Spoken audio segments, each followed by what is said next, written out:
ದುಃಖಕರವಾದ ವಿಚಾರ ಏನು ಅಂದರೆ ಒಂದು ಅಮಾಯಕ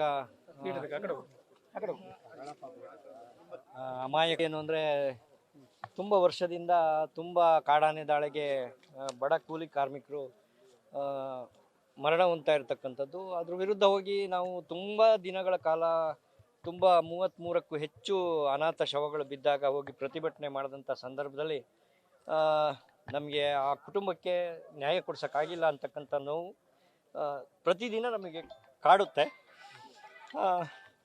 ನಾವೆಲ್ಲ ಕಾರ್ಮಿಕರು ದುಡಿದು ನಮಗೆ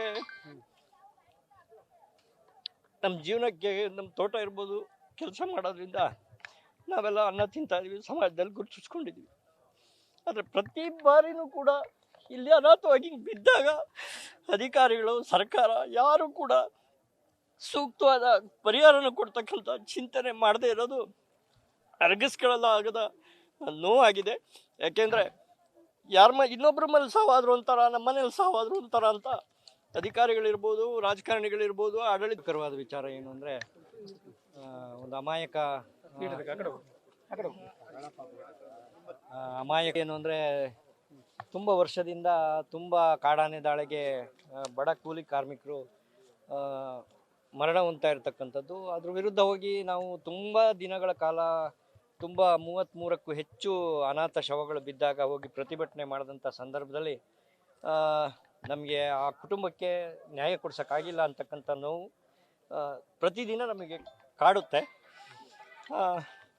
ನಾವೆಲ್ಲ ಕಾರ್ಮಿಕರು ದುಡಿದು ನಮಗೆ ನಮ್ಮ ಜೀವನಕ್ಕೆ ನಮ್ಮ ತೋಟ ಇರ್ಬೋದು ಕೆಲಸ ಮಾಡೋದ್ರಿಂದ ನಾವೆಲ್ಲ ಅನ್ನ ತಿಂತಾ ಇದೀವಿ, ಸಮಾಜದಲ್ಲಿ ಗುರುತಿಸ್ಕೊಂಡಿದ್ದೀವಿ. ಆದರೆ ಪ್ರತಿ ಬಾರಿನೂ ಕೂಡ ಇಲ್ಲಿ ಅನಾಥವಾಗಿ ಬಿದ್ದಾಗ ಅಧಿಕಾರಿಗಳು, ಸರ್ಕಾರ ಯಾರು ಕೂಡ ಸೂಕ್ತವಾದ ಪರಿಹಾರನ ಕೊಡ್ತಕ್ಕಂಥ ಚಿಂತನೆ ಮಾಡದೇ ಇರೋದು ಅರ್ಗಿಸ್ಕೊಳ್ಳಲ್ಲ ಆಗದ ನೋವಾಗಿದೆ. ಯಾಕೆಂದರೆ ಇನ್ನೊಬ್ಬರ ಮೇಲೆ ಸಾವಾದ್ರು ಒಂಥರ, ನಮ್ಮ ಮನೇಲಿ ಸಾವಾದ್ರು ಒಂಥರ ಅಂತ ಅಧಿಕಾರಿಗಳಿರ್ಬೋದು, ರಾಜಕಾರಣಿಗಳಿರ್ಬೋದು ಆಡಳಿತ ಮಾಡ್ಬೇಕು. ಯಾಕೆಂದರೆ ಅರಣ್ಯ ಇಲಾಖೆ ಕರ್ತವ್ಯ ಇದೆ. ಅವರು ಪ್ರತಿಭಟನೆ ಕೂರ್ಬೇಕಾಯ್ತು ನಮ್ಮ ಜೊತೆ. ನಮಗೆ ಹಿಂಗೆ ಕೆಲಸ ಮಾಡೋಕ್ಕಾಗ್ತಾ ಇಲ್ಲ, ಇಲ್ಲಿ ಅಮಾಯಕರು ನಮ್ಮ ಅಕ್ಕಂಗಿರು ಸಾಯ್ತಾ ಇದ್ದಾರೆ, ಸರ್ಕಾರ ನೀವು ಫೋರ್ಸ್ ಕೊಡಿ, ಹಣ ಕೊಡಿ, ಜೀಪ್ ಕೊಡಿ ಅಂತ ಕೇಳಬೇಕಾಗಿತ್ತು. ಅವ್ರು ಯಾರು ಕೇಳ್ತಾ ಇಲ್ಲ. ಇದಕ್ಕೆ ಭಗವಂತ ನೋಡ್ಕೋತಾನೆ. ಅರ್ಜುನ ಸಾವಲಲ್ಲಿ ಏನು ಅನ್ಯಾಯ ಮಾಡಿದ್ರು ಚಾಮುಂಡೇಶ್ವರಿ ಅವ್ರಿಗೂ ನೋಡ್ಕೋತಾರೆ. ಇಲ್ಲೂ ಕೂಡ ನಮ್ಮ ಏನು ಮೂಗಲಿ ಗ್ರಾಮ ದೇವತೆ ಅದಕ್ಕೆ ಸರಿಯಾದ ರೀತಿ ಉತ್ತರ ಕೊಡ್ತಾರೆ. ಅದು ಎಚ್ಚರಿಕೆ ಇರಲಿ. ಮುಂದಿನ ದಿನಗಳಲ್ಲಿ ಇದು ತೀವ್ರ ಥರದ ಹೋರಾಟವನ್ನು ಪಡ್ಕೊಳ್ಳುತ್ತೆ ಅನ್ನೋದನ್ನು ಕೂಡ ಇವತ್ತು ಎಚ್ಚರಿಕೆಯನ್ನು ಕೂಡ ಸರ್ಕಾರಕ್ಕೆ, ಅಧಿಕಾರಿಗಳಿಗೆ ಕೊಡ್ತಾ ಇದೆ.